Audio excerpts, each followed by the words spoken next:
தற்போதைய அண்மை செய்தி விக்கிரவாண்டியில் பள்ளி குழந்தை பலியான நிகழ்வு குறித்த அண்மை தகவலை நாம் தற்போது பார்த்து வருகிறோம்.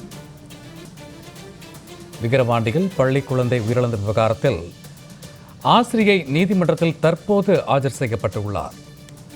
கடந்த அரை மணி நேரத்திற்கு முன்னதாக பள்ளியினுடைய முதல்வர் மற்றும் தாளருக்கு மருத்துவ பரிசோதனை மேற்கொள்ளப்பட்ட நிலையில் தற்போது பள்ளி குழந்தை உயிரிழந்த விவகாரத்தில் ஆசிரியை தற்போது நீதிமன்றத்தில் ஆஜர்படுத்தப்பட்டுள்ளார்.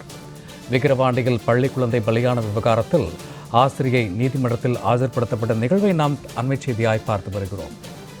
பள்ளி குழந்தை பலியான நிகழ்வில் பள்ளியினுடைய முதல்வர், தாளாளர் மற்றும் ஆசிரியர் மூவரும் நீதிமன்றத்தில் ஆஜர்படுத்தப்படவிருந்த நிலையில் முதல்வருக்கும் தாளாளருக்கும் மருத்துவ சோதனை அரங்கேறி வரக்கூடிய நிலையில் தற்போது மருத்துவ பரிசோதனை முடிந்து பள்ளியினுடைய ஆசிரியை மட்டும் தற்போது நீதிமன்றத்தில் ஆஜர்படுத்தி வருவதாக அண்மை செய்திகள் கூறுகின்றன.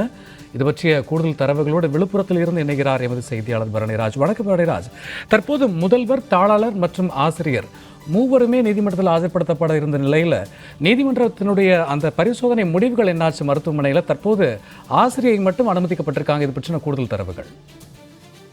சூர்யா, விழுப்புரம் மாவட்டம் விக்கிரவாண்டியில் இயங்கி வரக்கூடிய செயின்ட் மேரிஸ் தனியார் மெட்ரிக் பள்ளியில் 5 வயது உடைய குழந்தை லியா லட்சுமி நேற்று பள்ளி உணவு இடைவேளையின் போது கழிவுநீர் தொட்டியில் தவறி விழுந்து பரிதாபமாக உயிரிழந்தது.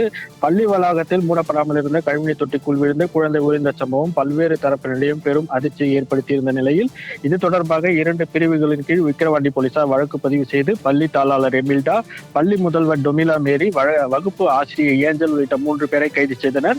இவர்கள் 3 பேரையும் மருத்துவ பரிசோதனைக்காக முண்டியம்பாக்கத்தில் இருக்கக்கூடிய விழுப்புரம் அரசு மருத்துவக் கல்லூரி மருத்துவமனைக்கு அழைத்து சென்றிருந்த நிலையில் அங்கு மருத்துவர்கள் பரிசோதனை செய்த போது பள்ளி தாளாளர் எமில்டா, பள்ளி முதல்வர் டொமிலா மேரி ஆகியோருக்கு உயர் ரத்த அழுத்தம் இருப்பதால் மருத்துவமனையில் அனுமதிக்கப்பட்டு தொடர் சிகிச்சை அளிக்க வேண்டும் என மருத்துவர்கள் தெரிவித்திருந்தனர்.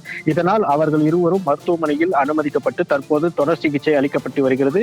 இதன் காரணமாக மற்றொருவரான வகுப்பு ஆசிரியை ஏஞ்சலை மட்டும் தற்போது விக்கிரவாண்டியில் இருக்கக்கூடிய நீதித்துறை நடுவர் நீதிமன்றத்தில் போலீசார் ஆஜர்படுத்தியிருக்கின்றனர். நீதிபதி சத்யநாராயண முன்பு ஆஜர்படுத்தப்பட்ட ஆசிரியை ஏஞ்சலை விசாரணை நடத்திய நீதிபதி சத்யநாராயணா வரும் 10ஆம் தேதி வரை நீதிமன்ற காவலில் வைக்க உத்தரவிட்டிருக்கிறார். தற்போது ஏஞ்சலை நீதிமன்ற காவலில் சிறையில் அடைப்பதற்காக கடலூர் மத்திய சிறைக்கு கொண்டு செல்வதற்கான பணிகளில் போலீசார் தீவிரமாக ஈடுபட்டு வருகின்றனர். தற்போது மற்ற பள்ளி தாளாளரும் பள்ளி முதல்வரும் மருத்துவமனையில் முண்டியம்பாக்கத்தில் இருக்கக்கூடிய விழுப்புரம் அரசு மருத்துவக் கல்லூரி மருத்துவமனையில் தொடர் சிகிச்சையில் அனுமதிக்கப்பட்டிருக்கின்றனர். சூர்யா, பள்ளி குழந்தை பலி மற்றும் ஆசிரியை நீதிமன்றத்தில் ஆஜர் குறித்த கூடுதல் விவரங்களுக்கு நன்றி பரணிராஜ்.